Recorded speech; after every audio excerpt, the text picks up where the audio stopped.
प्रभु यीशु मसीह के नाम से आपका स्वागत। और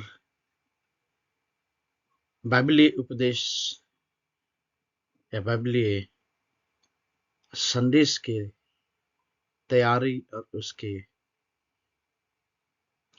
डिलीवरी के विषय में हम सीखते आ रहे हैं। और मेरा विषय इसमें मूल रीति से बाइबल के उपदेश का निर्माण या संदेश का निर्माण कैसे किया जाता है, इसके विषय में मैं आपको सिखाना चाहता हूं। तो संदेश का निर्माण एक प्रवक्ता के लिए, एक संदेशवाहक के लिए बहुत ही आवश्यक है, क्योंकि जब वो इस बात को जानता है कि किस प्रकार से संदेश का निर्माण या संदेश को बनाना चाहिए, तभी वो बेहतर रीति से अपने बाइबल के उपदेश को लोगों तक पहुंचा सकती है। इसलिए सबसे पहले हमें देखने की जरूरत है कि व्याख्यात्मक उपदेश बाइबल संदेश तैयार करने की प्रक्रिया बहुत ही सरल बना देता है। जो व्याख्या किया जाने वाला उपदेश है, वो अगर इस्तेमाल किया जाए तो हमारे उपदेश को या हमारे संदेश की तैयार करने में या उसको बोलने में बहुत ही सरल बना देता है। उसमें कारण क्या है? क्योंकि यह पाठ सामग्री पर निर्धारित रहता है, या पाठ सामग्री को निर्धारित करता है कि यही प्रचार किया जाएगा, यही बताया जाएगा। पाठ संदेश की रचना, दूसरी बात, पाठ संदेश की संरचना को आकार देता है। तो ये पाठ को निर्धारित करता है। दूसरा, संदेश की रचना का आकार देता है व्याख्यात्मक संदेश या उपदेश। इसलिए याद रखें कि एक प्रचारक के रूप में आपकी प्राथमिक जिम्मेवारी जो है, परमेश्वर के वचन को समझना है, ताकि लोग इसे समझ सकें और इसका पालन कर सकें। क्योंकि बहुत सारी चीजें हम बोल सकते होंगे, लेकिन परमेश्वर के वचन को अगर समझ करके उसको हम लोगों तक प्रसारित नहीं करते हैं, तो लोग समझ नहीं पाएंगे और उसका पालन भी नहीं कर पाएंगे। आपके पास जो है निम्नलिखित चीजें या निम्नलिखित बातें होने की जरूरत है, उसके बाद ही हम प्रक्रिया में प्रवेश करें। सबसे पहली बात, गद्यांश का या पैराग्राफ का चयन किया जाना चाहिए। क्या आपने गद्यांश का चयन किया? बाइबल नोट्स, परिचय, रूपरेखा इत्यादि को ध्यान पूर्वक अध्ययन करना है। क्या आपने इस चीज को किया? इस चीज को हमें प्रक्रिया में देखने की जरूरत है। आपकी मंडली की जरूरतों पर विचार किया गया या नहीं किया गया? मंडली की जरूरत क्या है, इसको हमें जानने की जरूरत है। चौथी बात, अंतर्दृष्टि और समझ के लिए प्रार्थना की या नहीं की। इसका मतलब अंतर आत्मा में, आपके हृदय में, आपके दिल दिमाग में क्या ये बातें जो आपने वचन से देखा वो आपको समझ में आ रही है, या क्या उसको आप महसूस कर पा रहे हैं? और तभी जो है हम वचन की तैयारी कर पाएंगे, जब प्रार्थना के साथ परमेश्वर के वचन को समझकर और उसको निर्माणित करने की कोशिश करेंगे। तो जब ये सब बातें करते हैं, ये पहलू लेकर के हम चलते हैं, तो इसका मतलब आप संदेश की तैयारी करना शुरू कर दिया है आपने। तो इस तरह से हमें आगे देखने की जरूरत है कि इसके अंतिम रूप में या अंतिम रूप में प्रत्येक संदेश में कौन सी चीज जो है शामिल होना चाहिए, वो इस प्रकार से है जो निम्नलिखित आपके नोट्स में या स्क्रीन पर दिखाया जा रहा है। सबसे पहले संदेश में परिचय का होना जरूरी है। उसके बाद उसमें मुख्य विचार होना चाहिए। उसके बाद संदेश का मुख्य भाग जो है या सूची क्या होना चाहिए, उसमें विवरण होना चाहिए, दृष्टांत होना चाहिए, उदाहरण होना चाहिए और अनुकरणीय या कुछ पालन करने वाली चीजें या कोई चीज सीख करके आदमी अपने जीवन में लागू करे, उन बातों को शामिल किया जाना चाहिए। और उसके बाद समापन होना चाहिए। तो इसलिए अगला चीज हमें इस बात को ध्यान देने की जरूरत है कि सामग्री या संदेश का मुख्य भाग जो है, एक संदेश में विस्तारित मुख्य विचार से अधिक कुछ नहीं है और विचार केवल संदेश की सामग्री का सारांश है। इसका मतलब सॉरी, कुछ भी हम अपने संदेश में नहीं बोल सकते। सामग्री या वचन जो कहता है, परमेश्वर का वचन, पैराग्राफ या वो चीजें क्या कहती है, उसके अनुसार ही हमें अपने सामग्री को या अपने संदेश को तैयार करने की जरूरत है, क्योंकि उसी विचार को हम विस्तार कर रहे हैं और उससे उसके सिवा और कुछ भी हमें उसमें लाने की जरूरत नहीं है। सो प्रक्रिया कैसे होती है? जैसे ही आप अपना संदेश बनाना शुरू करते हैं, तो इस क्रम को या इस क्रम के ऊपर काम करें जो अभी हम लोग चरणबद्ध रूप से इन क्रमों को देखते हैं। तो पहला चरण क्या है? मुख्य विचार। और मुख्य विचार हमने पहले उसमें देखा कि मुख्य विचार जो है पाठ के ऊपर मूल रीति से हम आश्रित होते हैं। मूल रीति से जो परमेश्वर का वचन है, जो पैराग्राफ है, उसी में हम अपने विचारों को ढूंढने की कोशिश करते हैं। उसके बाद संदर्भ की दूसरा चरण क्या है? संदर्भ की सूची बनाएं। इसका मतलब पैराग्राफ जो आप लेते हैं उसमें कौन कौन से चीजें हैं उसको सूची के रूप में बनाना है। तो इसका मतलब यह है कि संदेश के ऊपर हमें मनन करने की जरूरत है। हमारा संदेश क्या है, किस चीज पे हम बात कर रहे हैं? वचन या परमेश्वर का वचन या बाइबिल जो पैराग्राफ हमने चुना है या अध्याय चुना है या कोई आयत चुनी है, वो क्या कहता है उसके ऊपर हमें मनन करने की जरूरत है। तीसरा चरण क्या है? तीसरा चरण दृष्टांत, उदाहरण और अनुकरणीय या लागू करने वाली चीजों को हमें ढूंढने की जरूरत है, उसमें से निखार कर लाने की जरूरत है। चौथा चरण परिचय। क्योंकि क्या हम कहने जा रहे हैं उसके विषय में परिचय हम दे देते हैं, तो परिचय में आप इस बात को ध्यान दें कि क्या आप कहने जा रहे हैं उन चीज को बड़े ही संक्षिप्त रूप में आप परिचय दें। परिचय में आपका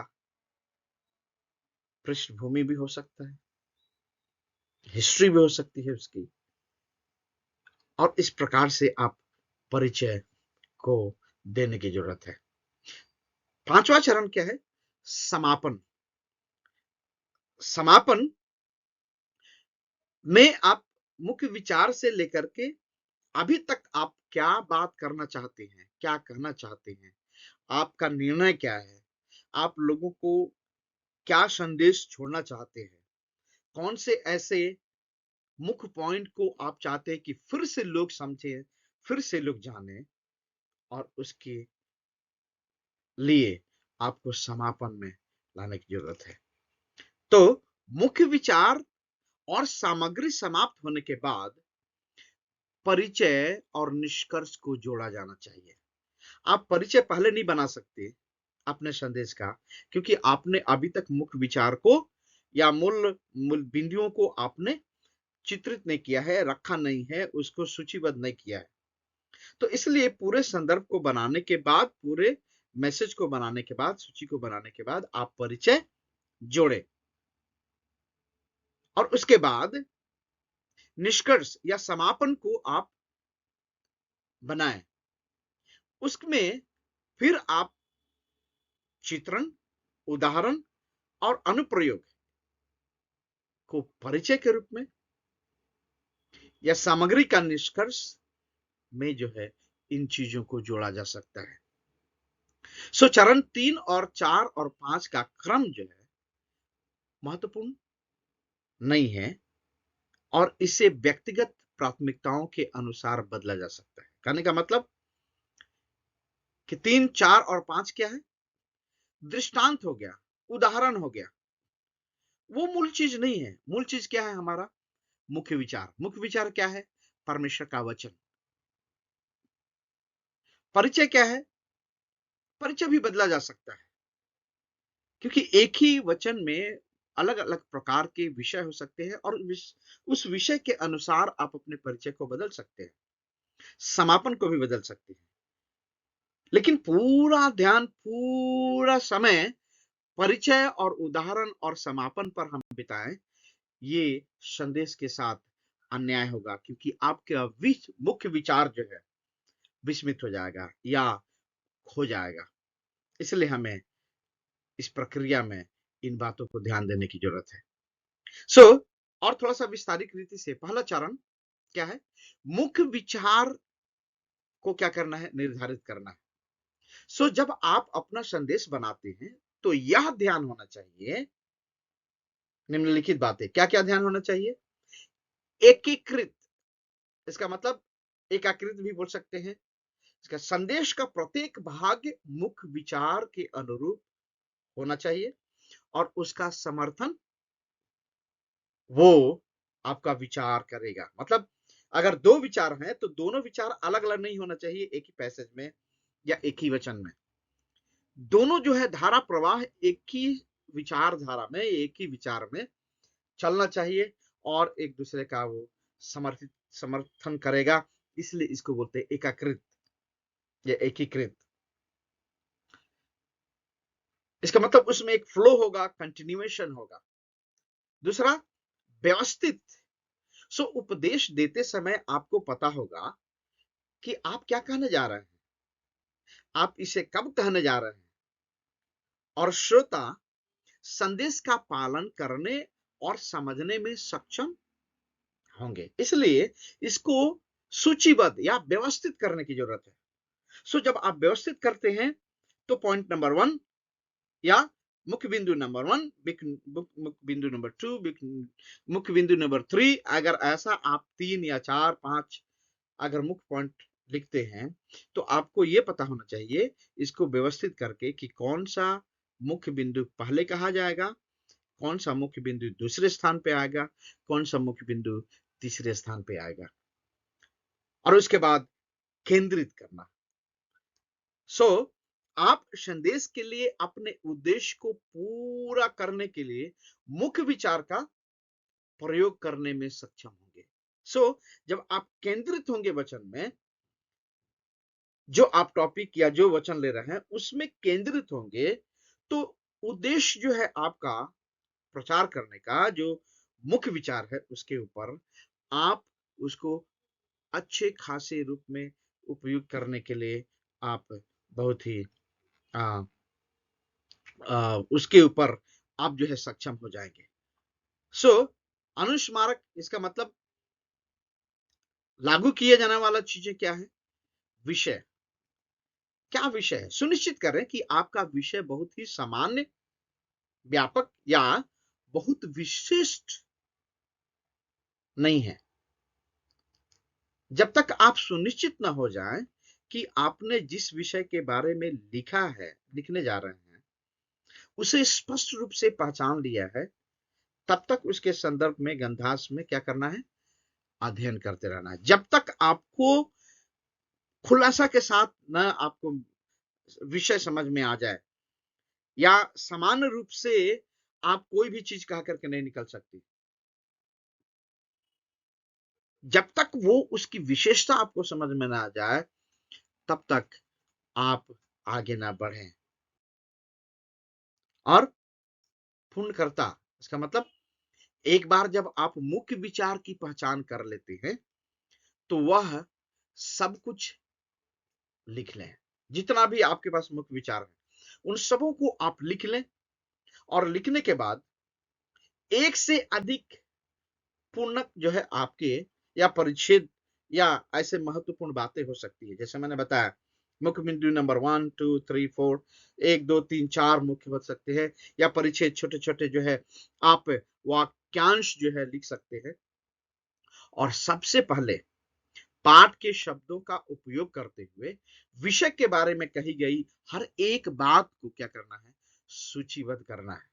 दूसरा, यह निर्धारित करना है कि क्या आपकी सूची के कथन वास्तव में पूर्ण करने वाले हैं, या केवल पूर्ण करने वालों के बारे में समर्थन करने वाले कथन हैं। ठीक है, तो कहने का मतलब, एक विचार जो है वो संपूर्ण विचार वही है जो आप कह रहे हैं, या उसका समर्थन करने वाला कोई और भी तथ्य है, उसको आप लिख ले, उसकी सूची बनाएं, और कब कहां लिखना है, कहना है, इन चीज को आप ध्यान में रखें।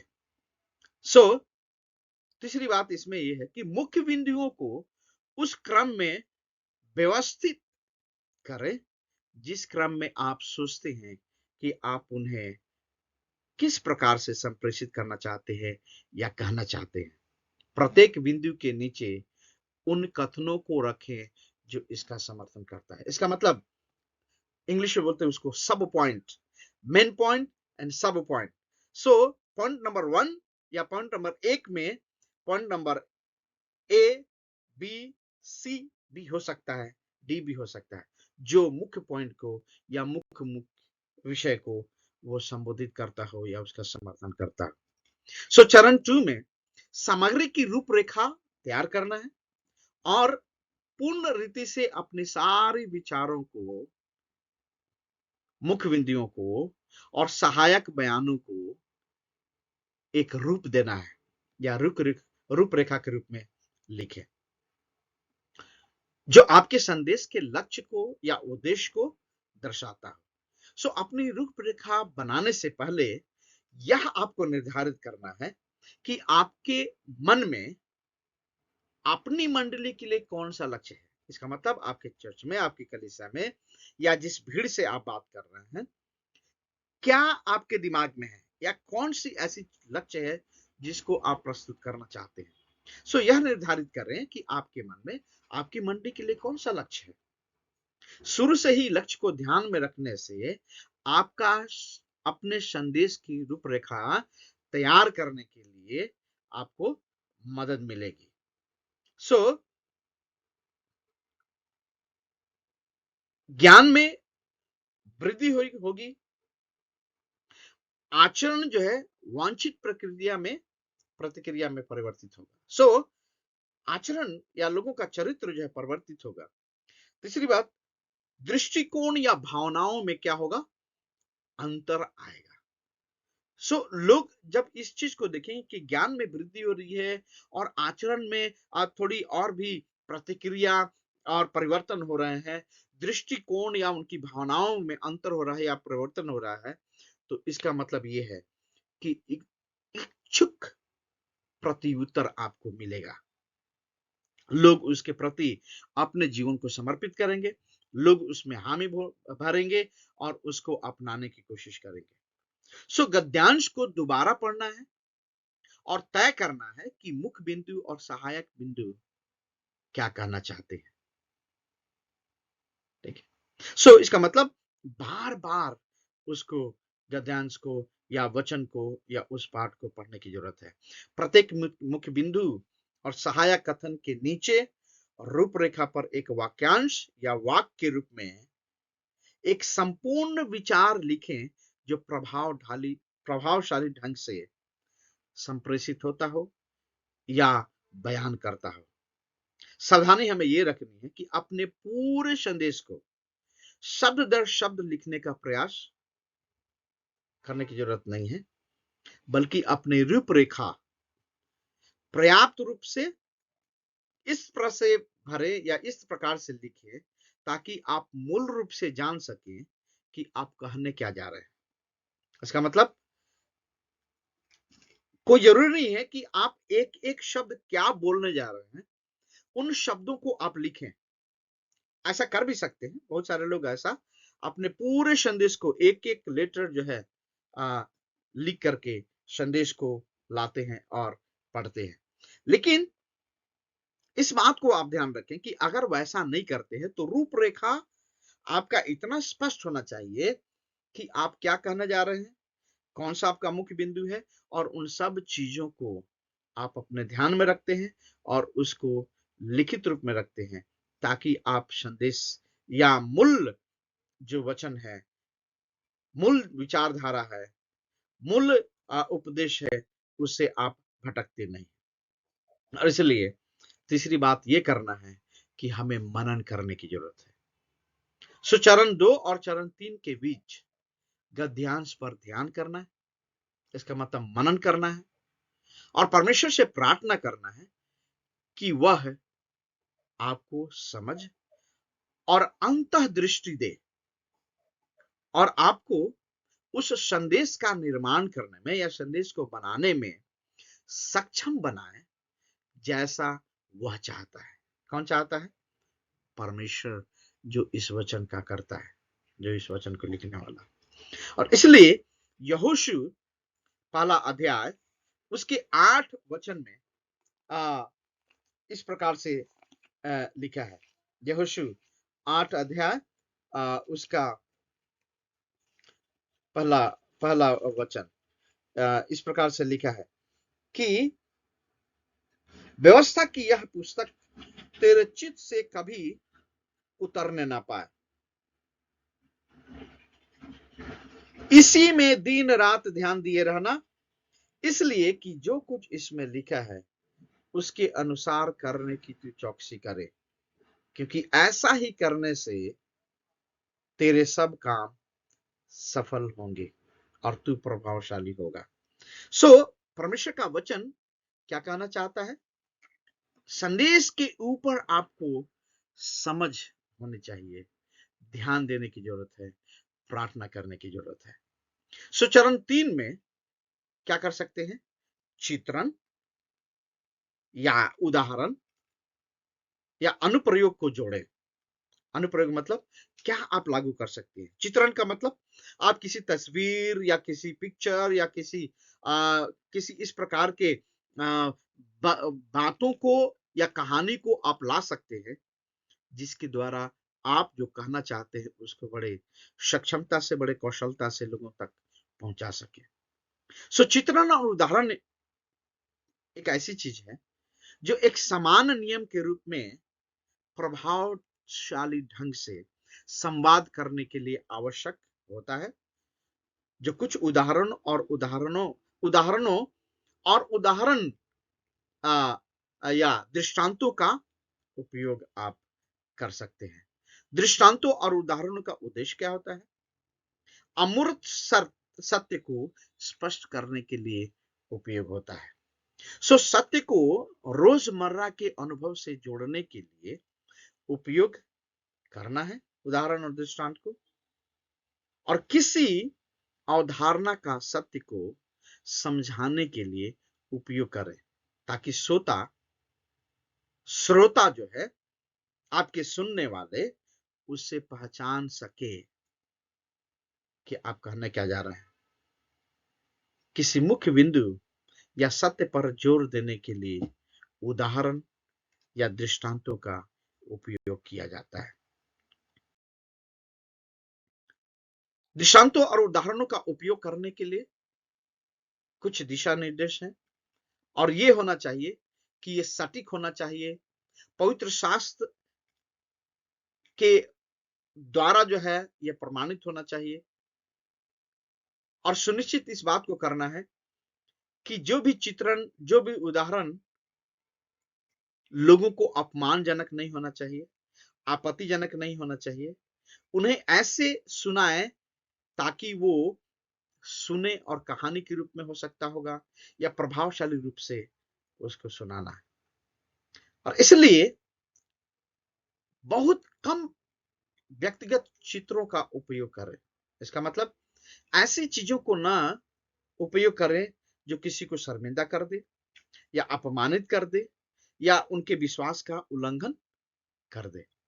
और ये चीज हमें अपने दृष्टांतों और उदाहरणों को उपयोग करने में ध्यान देने की जरूरत है। सो यह देखने के लिए सुसमाचार को पढ़ें कि यीशु मसीह ने कैसे दृष्टांतों और उदाहरणों का उपयोग किया था। यीशु मसीह ने बहुत सारे दृष्टांत कहे, बहुत सारी कहानियां कही।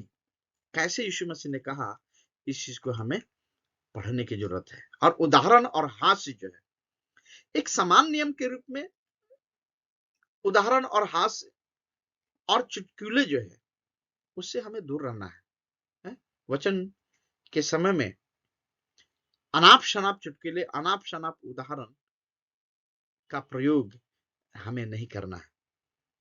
परमेश्वर के वचन में क्या है और परमेश्वर का वचन क्या कहता है, ये कैसे लोगों के लिए अनुकूल होगा या लागू होगा, इस चीज को ध्यान में हमें रखना है। हम लोगों को एंटरटेन करें या लोगों को हंसाएं, ये हमारा उद्देश्य नहीं है और हम इसका प्रयास भी ना करें। सो कैसे लागू करना है? कुछ ऐसे चीजें हमें करना चाहिए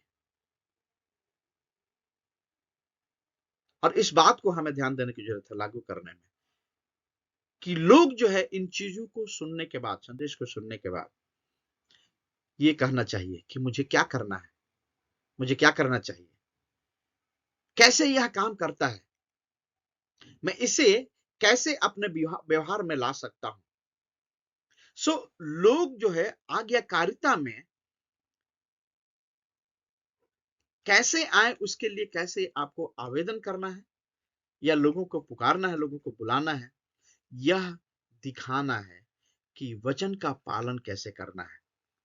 यह सुझाव उन्हें देना है कि अधिकतम व्यक्तिगत लाभ जो है कैसे लोग इस वचन से प्राप्त कर सकते हैं, उनकी प्रतिक्रिया जो है कैसी हो, इस बात को हमें हमेशा ध्यान देने की जरूरत है। प्रयोग के बिना कोई भी उपदेश निरर्थक है, या यदि कोई वचन अपने जीवन में लोग लागू न करें तो वो व्यर्थ है।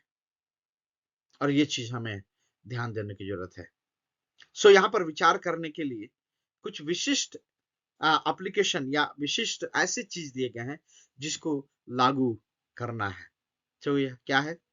लागू करने के लिए क्या सिद्धांत है, पालन करने का आदेश, विशिष्ट कार्रवाई करने के लिए, किसी व्यक्ति को सुधारने का प्रयास, सुधारने के लिए, दावा करने का दावा करना, अनुसरण करने के लिए उदाहरण देना, पाप स्वीकार करना और त्यागना, आदत बदलने और रोकने के लिए, क्षमा करने का रवैया जो है या प्रवृत्ति जो है, सच पर यकीन करना, ये सब बातें जो है लोगों तक पहुंचाया जाना चाहिए ताकि वो इन एप्लीकेशंस को या इस अनुकरणीय बातों को, लागू करने वाली बातों को लोग अपने जीवन में ला सके, प्रयोग कर सके। सो जितने भी लागू करने वाली चीजें हैं वो सब इसमें प्रभावशाली ढंग से संदेश में ऐसा बुना जाना चाहिए या ऐसे उदाहरणों को और ऐसे चित्रणों को, ऐसे वचनों को, शब्दों को, मुहावरों को या कथनों को लागू करना चाहिए ताकि लोग उस उद्देश्य को जान सकें जिससे आपका वचन, आपका संदेश संबंधित रखता है। और इसलिए याद रखने की जरूरत है कि सीखने के लिए परिवर्तन की आवश्यकता होती है और परिवर्तन का परिणाम क्रिया से होता है, कार्य करने से होता है। जब तक सीखना नहीं होता तब तक कोई शिक्षण नहीं होता, और जब तक परिवर्तन नहीं होता तब तक कोई सीख नहीं होती है। इसका मतलब परिवर्तन के लिए हमें कार्यरत रहना है और सीखना है, तभी हम अच्छे श्रोता, अच्छे शिक्षक, अच्छे लोग जो अपने जीवन में कुछ सीखते हैं वो बन पाएंगे। सो अपने संदेश का लक्ष्य जो है उसके बारे में हमेशा सोचना है और श्रोताओं की जरूरतों को पहचानना आवश्यक है। सो शैक्षणिक लक्ष्य क्या होना चाहिए? वो ज्ञान में वृद्धि होना चाहिए। मती 5 उसका 27 इस प्रकार से कहता है। मती 5 उसका 27 कि वह भीड़ को देखकर पहाड़ पर चढ़ गया और जब वह बैठ गया तो उसके चेले उसके पास आए और वह अपना मुंह खोलकर उन्हें यह उपदेश देने लगा। फॉलोइंग बाद में आगे आगे पढ़ते हैं। और लोग जो है प्रभु की शिक्षा को प्राप्त करने के लिए भी बैठ गए और यीशु मसीह के विषय में लिखा उसने अपना मुंह खोला और उपदेश देने लगा, संदेश देने लगा। तो शैक्षणिक या सीखने का लक्ष्य क्या होना चाहिए? लोगों में प्राथमिक उद्देश्य को सूचित करना है और निर्देश देना है और सुनिश्चित करना है कि आप जिस सत्य को या जिस सिद्धांत को आप पढ़ा रहे हैं या बोल रहे हैं वह दृढ़ता से पवित्र शास्त्र पर या बाइबल पर आधारित है, इधर उधर की बातें नहीं। सो केवल तथ्य ही नहीं बल्कि परमेश्वर और उसके साथ हमारे संबंध के बारे में सिद्धांत क्या है और अवधारणाएं क्या है और सच्चाई को भी हमें सिखाने की जरूरत है। और इस बात को भी जानने की जरूरत है कि क्या इस सच्चाई को जानने से लोगों की जिंदगी बदल जाएगी या केवल एक ऐसा ही कह कर निकल जाने वाला कोई संदेश होगा। सो ज्ञान ठीक है, ज्ञान की हमें जरूरत है और ज्ञान कहीं से भी मिल सकता है, लेकिन सच्ची समझ जो है या सच्चा ज्ञान जो है उसके प्रति कैसे आती है? परमेश्वर के आज्ञाकारिता से या परमेश्वर के प्रति आज्ञाकारिता से आती है। यूहन्ना 7:17 में भी आप पढ़ पाएंगे। सो व्यवहार परिवर्तन होने की जरूरत है। जैसे लोग शिक्षा को प्राप्त करते हैं संदेश को सुन करके, उसके साथ साथ व्यवहार परिवर्तन भी दूसरी चीज जो है, व्यवहार परिवर्तन भी होने की जरूरत है। सो व्यवहारिक परिवर्तन जो है बहुत ही आवश्यक है। सो जब आपका प्राथमिक उद्देश्य किसी व्यक्ति की आदतों को, जीवन शैली और प्रथाओं में बदलाव करने के लिए है तो लोगों को प्रोत्साहित करना है और यह सुनिश्चित करना है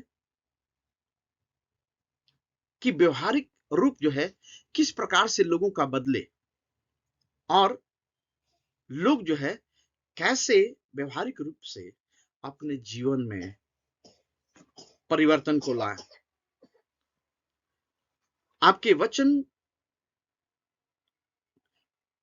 किसी भी मंत्रालय का हिस्सा, इसका मतलब किसी भी क्षेत्र में लोगों की सेवा के कार्यों के लिए तैयार करना है, उन्हें धार्मिकता में प्रशिक्षित करना है ताकि लोग जिस भी क्षेत्र में हो, मंत्रालय का मतलब यहां पर यह है कि जिस भी क्षेत्र में हैं लोग अपने सेवा के कार्यों में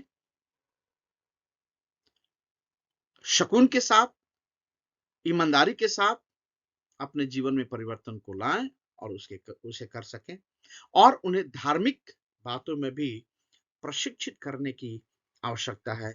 हमारे संदेश का ये उद्देश्य होना चाहिए। सो मनोवृत्ति लक्ष्य भी जो है उसमें हमारे संदेश में शामिल होना चाहिए। सो विभिन्न दृष्टिकोण और भावनाओं को ध्यान में रखना है।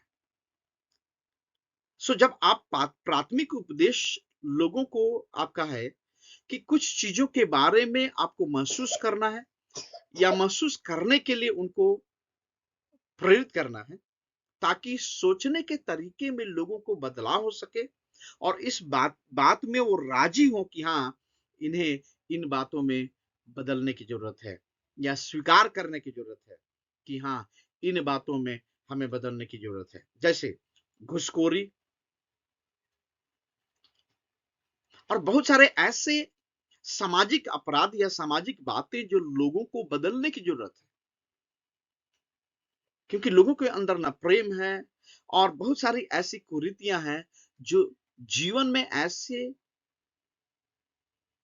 दिमाग में हो गया है कि हम इस रीति से जी सकते हैं और ये सही है। और वचन का सहारा लेकर के या वचन को इस रीति से स्पष्टता के साथ बताना है ताकि लोगों का मन परिवर्तन, लोगों का जीवन बदल सके और उसके अनुसार वो हाँ भर सके कि हाँ, ये सही है। जैसे उदाहरण के लिए गे मैरिज, लेस्बियन, पुरुष पुरुष की शादी, स्त्री स्त्री की शादी, क्या सही है? नहीं, वचन के अनुसार। लेकिन बहुत सारे देश में और यहां तक कि हमारे भारत में भी ऐसे लोग खड़े हो रहे हैं जिसके लिए उनको आजादी चाहिए, क्योंकि वो ऐसा करना चाहते हैं। और कई लोगों का मानना है कि हाँ, हमें ऐसे करने देना चाहिए और कोर्ट भी, कई लोग उसके लिए राजी हैं। लेकिन क्या ये सही है? नहीं, वचन के अनुसार।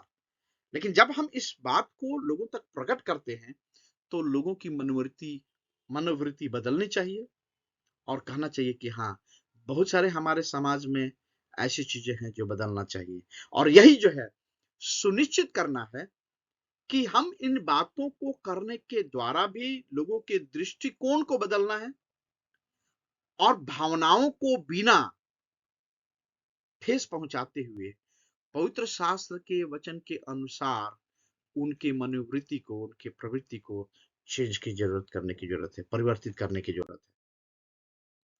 चौथा चरण में परिचय को हमें जोड़ना है और परिचय का मूल उद्देश्य क्या है? श्रोताओं का ध्यान आकर्षित करना है, क्योंकि श्रोता अपने अपने भावनाओं के साथ, थकावट के साथ, बहुत सारे परेशानियों के साथ और बहुत सारे ऐसे विचारधारा दिमाग के साथ आ सकते हैं।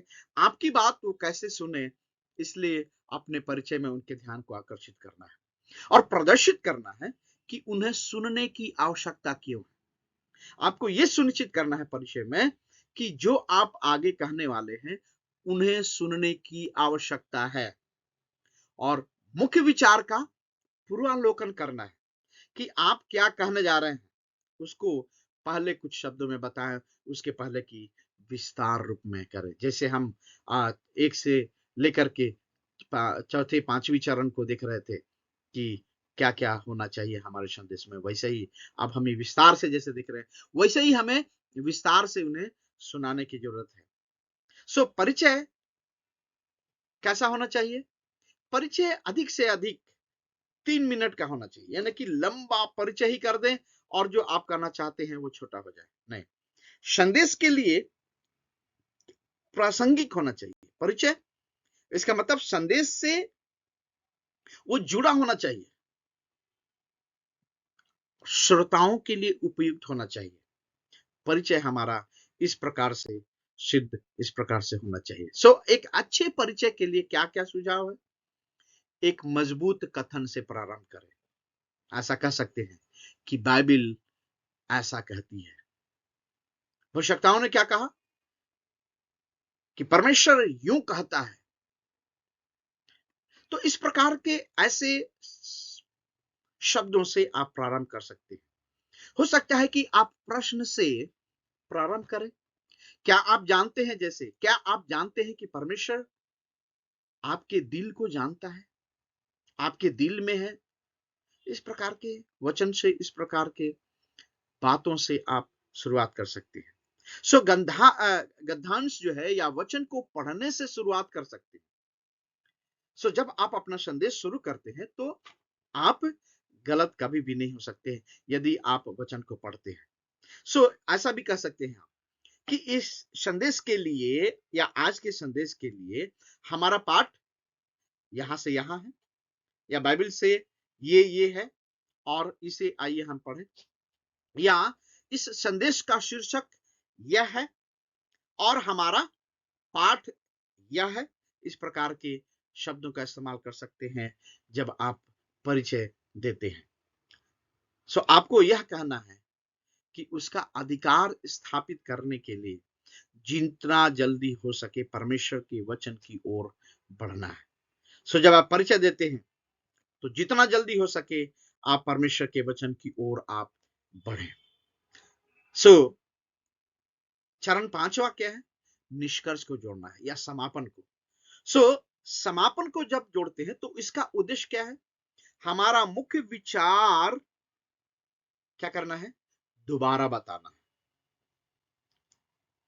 जैसे मैं बार बार बोल रहा हूं कि हम मुख्य विचार से अलग न हट जाएं और परिचय में ही अपना समय व्यक्त न कर दें।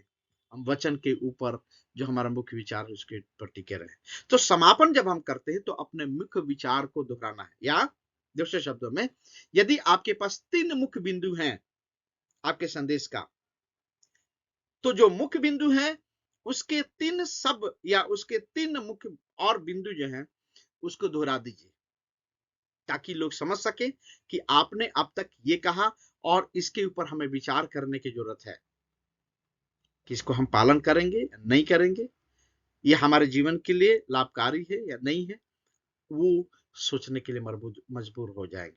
सो संदेश को संक्षिप्त में सारांशित करें। इसका मतलब जब आप निष्कर्ष करते हैं तो संदेश को फिर से थोड़ा सा शब्द में बता दें ताकि उनके दिमाग में उतर जाए कि आपने अब तक क्या कहा। और निष्कर्ष में या समापन में क्या करना है? प्रतिक्रिया के लिए लोगों को बुलाहट दें, कॉल दें। क्या आप अपने जीवन को परिवर्तित करना चाहते हैं? क्या आपके अंदर ऐसी गलती है और परमेश्वर आपको क्षमा करने के लिए तैयार है? क्या आप परमेश्वर की क्षमा को हासिल करने के लिए, परमेश्वर की क्षमा को प्राप्त करने के लिए तैयार हैं? लोगों को आह्वान करें, लोगों को बुलाएं और श्रोताओं को आज्ञा मानने और लागू करने की आवश्यकता को क्या करना है? याद दिलाना है। सो एक अच्छा निष्कर्ष किस प्रकार का होगा? वो छोटा होना चाहिए। 3 मिनट से भी कम का वक्त उसमें लगना चाहिए। वास्तव में संदेश आप समाप्त कर रहे हैं, ये आवश्यक है कि आप संक्षिप्त को या समापन को लाएं, नहीं तो हमारे शब्द जुड़ते जाते हैं और बढ़ते जाते हैं। नए विचारों को प्रस्तुत नहीं करना है, ये ध्यान रखना है, क्योंकि अगर नए विचारों को आप उसमें जोड़ेंगे तो फिर आप भटक सकते हैं। सुझाव क्या है? 5 सुझाव है। मुख्य विचारधारा या मुख्य विचार के सारांश के साथ समाप्त करना है। एक प्रश्न के साथ समाप्त करना है। एक प्रश्न के साथ समाप्त करना है, इस सत्य के उत्तर में आप क्या करेंगे? प्रश्न पूछिए। क्या आप परमेश्वर के लिए अपना जीवन सुधारना चाहते हैं? अपने परिवार के लिए शराब छोड़ना चाहते हैं? क्या अपने समाज के लिए आप समर्पण दिखाना चाहते हैं कि हम गंदगी नहीं फैलाएंगे, आज्ञा को मानेंगे, हम ये ट्रैफिक कंट्रोल को या ट्रैफिक रूल को हम नहीं तोड़ेंगे? इस प्रकार के सवाल को करें ताकि लोग अपने जीवन को परिवर्तित करने के लिए राजी हो सके। आज्ञा न मानने की खतरे की चेतावनी दे। जैसे उदाहरण, अगर आप ट्रैफिक के रूल को नहीं मानते हैं, देश के कानून को, देश के संविधान को नहीं मानते हैं, तो क्या चेतावनी है? क्या हो सकता है? यदि आत्मिक बातों में लोगों के साथ आप सत्यता को नहीं रखते हैं तो आत्मिक रीति से आपके ऊपर क्या विपत्ति आ सकती है? नरक किस प्रकार से लोगों की ताक में है जो अपने पापी जीवन को इस पृथ्वी पर बिताते हैं? इस प्रकार से चेतावनी उन्हें देने की जरूरत है और प्रार्थना के साथ समाप्त करना है। तो जब समापन करते हैं अपने संदेश का, प्रार्थना के साथ समापन करें। सो संदेश का शीर्षक जो है को हम देखें कि संदेश का शीर्षक बाइबल के शीर्षक से होना आवश्यक नहीं है, लेकिन इसमें एक पाठ होना चाहिए। हो सकता है जैसे मैंने कहा ट्रैफिक रूल, अभी एक शब्द, तो ट्रैफिक का हमारे जीवन के लिए या कानून हमारे जीवन के लिए लागू होना या उसका पालन करना आवश्यक है। बाइबल क्या कहती है? आप शीर्षक वो बना सकते हैं, लेकिन बाइबल क्या कहती है उसके ऊपर आप उस वचन को, उस पाठ को लें और उसके ऊपर बोलने की कोशिश करें। शीर्षक अक्सर सहायक होते हैं और विशेषकर संदेशों की लंबी श्रृंखला में क्या है, शीर्षक आवश्यक है। इसे छोटा और सरल करने का प्रयास करें और सूची बनाएं, और ध्यान रखना है कि ध्यान आकर्षण के लिए किस प्रकार से उन्हें डिजाइन करें या किस प्रकार से उन्हें निर्माणित करें, ताकि आप भी न भटकें, लोगों का ध्यान भी आपके वचन, आपकी बातों के ऊपर केंद्रित होने पाए। संभव हो तो इसे पाठ या वचन में डालें ताकि शब्द से शब्द जो है मिल सके, और सुनिश्चित करें कि यह संदेश के लिए क्या है, मिला जुला है, या मिला जुला का मतलब संदेश या वचन के अनुसार है। जो कुछ भी आप कहते हैं वो एक दूसरे के सपोर्ट में, एक दूसरे के साथ होना चाहिए। आप संदेश का रूपरेखा सोच रहे होंगे आप, हमने इतनी बातें करी लेकिन कैसे बनाए वचन, कैसे तैयार करें? यहाँ पर एक आपके लिए आपकी स्क्रीन पर देखेंगे कि कैसे वचन को बनाना है। सबसे पहले क्या करना है, मूल पाठ होना चाहिए। इसका मतलब वचन के ऐसे भाग होना चाहिए जहां से आप वचन को पढ़ते हैं, जिसके ऊपर आप बात करना चाहते हैं। उसमें सबसे पहले क्या होना चाहिए, शीर्षक होना चाहिए, जो मुख्य विचारधारा है या मुख्य विचार है उसकी सामग्री। उसके बाद सबसे पहला क्या होना चाहिए, हमारा परिचय होना चाहिए। उसके बाद मुख्य बिंदु, मुख्य बिंदु में 3 बिंदु आप रख सकते हैं या 4 मुख्य बिंदु रख सकते हैं, और हर एक में स्पष्टीकरण, धर्म ग्रंथ या बाइबल से, वचन से वो संदर्भ या वचन आपको लागू होना चाहिए, और सहायक कथन। इसका मतलब जैसे मुख्य वचन है उसका सहायक कथन ABC, 3 अधिक से अधिक या 2। तो एक मुख्य बिंदु में आप 2 सहायक कथन या सहायक बिंदु लगा सकते हैं। दूसरा मुख्य बिंदु, उसमें भी स्पष्टीकरण करें आप कि वचन क्या कहता है, आप क्या कहना चाहते हैं, सिद्धांत क्या है, और वचन का थियोलॉजी क्या कहता है, उस चीज को भी आप उसमें सम्मिलित करें। तीसरा मुख्य बिंदु, इसी प्रकार से आप चौथा मुख्य बिंदु रख सकते हैं अगर लंबा समय आप प्रीचिंग करने जा रहे हैं तो। लेकिन जितना कम समय हो, कम समय में आप पूरे अपने स्पष्टीकरण को और शास्त्र के संदर्भ को या पाठ को, वचन को आप उसमें शामिल करें, और सहायक कथनों से, जिसमें चित्रण, स्पष्टीकरण, उदाहरण, आवेदन और लोगों के समर्पण और इन सब बातों को आप पिरोएं, उसमें शामिल करें। उसके बाद 5वीं चीज, निष्कर्ष या समापन क्या है, इसको आप दिखने की जरूरत है, जिसको हमने पहले ही से बताया कि वो जो है सारांश जो है छोटा होना चाहिए, चुनौतीपूर्ण होना चाहिए और प्रार्थना के साथ समापन होना चाहिए। याद रखें कि जो कुछ भी आप कहते हैं वो आपकी मूल रूपरेखा के अनुसार आपका बात होना चाहिए, और पवित्र आत्मा को आपका मार्गदर्शन करने के लिए आपको तैयार रहना चाहिए, क्योंकि पवित्र आत्मा आपके संदेश का मार्गदर्शन करेगी, उसमें सहायता मदद करेगी। और इसलिए समापन में मैं ये कहूंगा कि आपके संदेश की रूपरेखा बनाने का मूल उद्देश्य क्या है, ये आपको समझने की जरूरत है। दृष्टांतों और उदाहरणों का उद्देश्य क्या है, उन्हें कैसे चुना जाना चाहिए, ये आपको ध्यान देने की जरूरत है। और परिचय का उद्देश्य क्या है, ये आपको संदेश बनाने में निर्धारित करने की जरूरत है। और उसके साथ निष्कर्ष का उपयोग कैसे किया जाना चाहिए, आपके संदेश बनाने में आपको ये चीज ध्यान देने की जरूरत है।